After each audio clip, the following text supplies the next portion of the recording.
As you can see here at the State House, long lines, people coming from all over the region to say goodbye to John Glenn.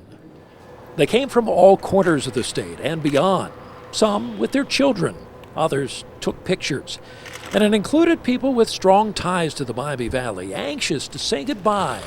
It's a kind of a once-in-a-lifetime experience. He did a lot for the state of Ohio and a lot for Ohio State where he graduated, so it kind of made sense to come over and see him and say goodbye and kind of note how important he was for us.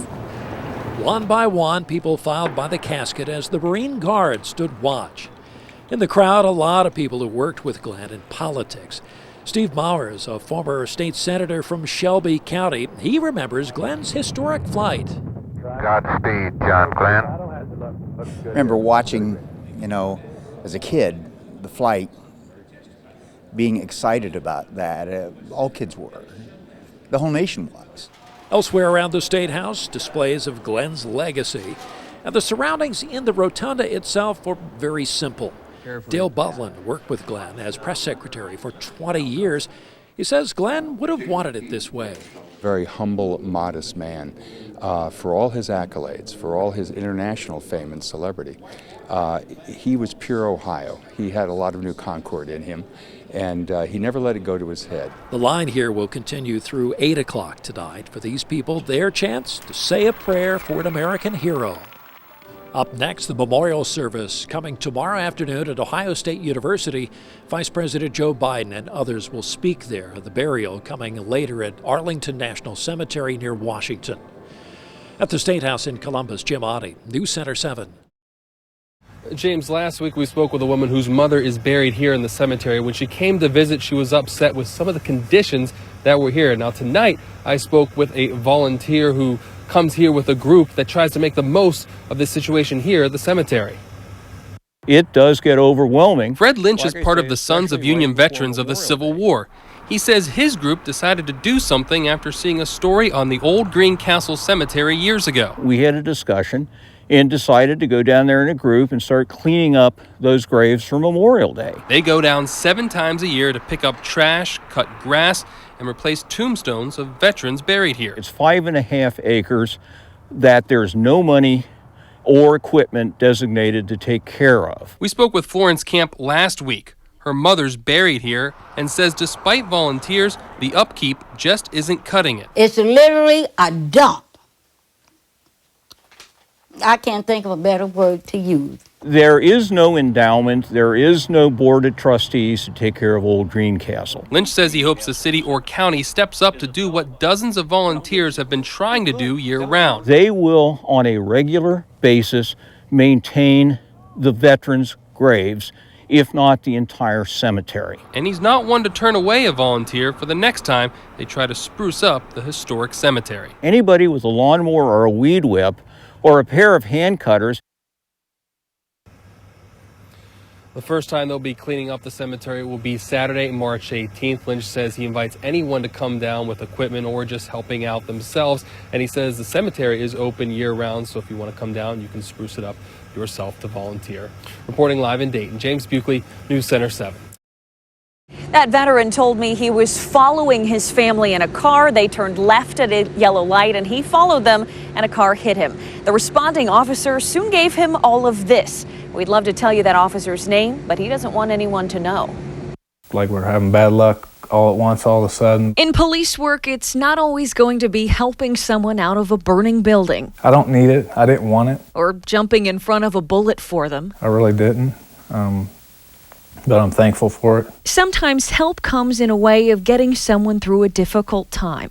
Those aren't my words. They were written in this letter, signed SPD officer, and left in Mark Jones' mailbox. And he'd asked me how long have I lived at my address, and I said since 98 when I got out of the military. The damage to Jones' truck shows the crash on September 11th wasn't serious, but it'll be expensive. I was like, is there any way I can just pay the citation without going to court, because I just came off of a week layoff, so money's a little tight. The officer wrote Jones a ticket and told him he wanted to give him some money. Jones said no. He left. But the next morning, I go check the mail, and there's a letter in there from the officer with money. $120 in this letter, thanking Jones and his son for their service. He demonstrated that sense of compassion that goes along with service. Springfield's police chief is complicit in hiding that officer's name, but says what he did shouldn't stay a secret. That tells me that the officer genuinely listened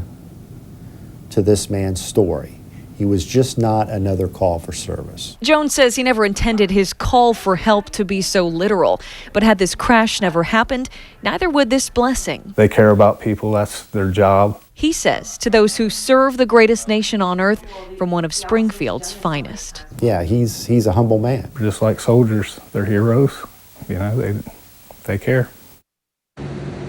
Jones will have to go to court on Friday, he says, and he's still trying to think of a way to thank that officer, but he's glad he can at least do it this way. Reporting live, Kate Bartley, News Center 7. And she's part of our 2016 DNC Insider's Look.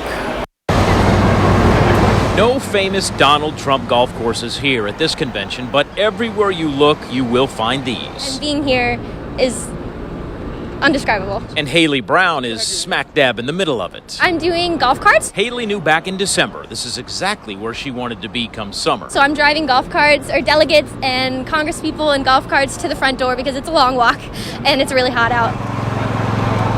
She's here on her own dime. The people I've met are amazing. Working as a chauffeur of sorts, she wants her role with the DNC delegates to be a success. I just want them to have a great experience, and I think that's what we're here for, to make it more hospitable for them. They're doing a great service being delegates and coming here. Just like if she was in her own car, always checking her blind spot. Seems as though driver's education paid off. Haven't hit anyone, haven't lost anyone, so. On the streets or here at the convention? Both. It's always service with a smile, and in return, while she is so thankful to be here this week, Haley challenges people watching to, in some way, get involved in the political process, regardless of which candidate they support. Register to vote. You can't complain about a process if you're not involved in it. He was a showman. He was as synonymous with the Harlem Globetrotters as their famous theme song. Besides being a remarkable basketball shooter. You can't talk about this group or to its fans. Nothing but laughter and fun. My parents used to always bring me to see the Harlem Globetrotters and Meadowlark Lemon in the half-court shot. Without talking about Meadowlark Lemon. I love the fact that he went to the middle of the court and threw that ball. It was just so awesome and never missed it. Lemon spent 24 years with the Globetrotters, arguably the team's most famous member of all time. He went by the Clown Prince of basketball as he perfectly balanced hoop skills, trick shots, and theater. Known for his hook shot and his movie star smile, he was the round ball ringleader for the team during its heyday in the 60s and 70s. Meadowlark just died. I can remember seeing him years and years and years ago. This is the first week the team has performed since losing Meadowlark. But here at the Nutter Center, fans and the team knew one thing. The show must go on as their beloved basketball prince takes his rest. It was hurtful, but knowing that I was coming to see them this weekend, I was like, it makes up for it. It's like celebrating his life. It was kind of down in the locker room, but then we kept thinking, what would Meadowlark be doing right now? You know, like go out there and entertain those fans, you know, with that smile he had, with that laugh he had. I mean, how could we not, you know? With the Globetrotters at the Nutter Center, I'm John Bedell. We got to bring that joy to him just like he did. So we're trying to keep that alive. News Center 7.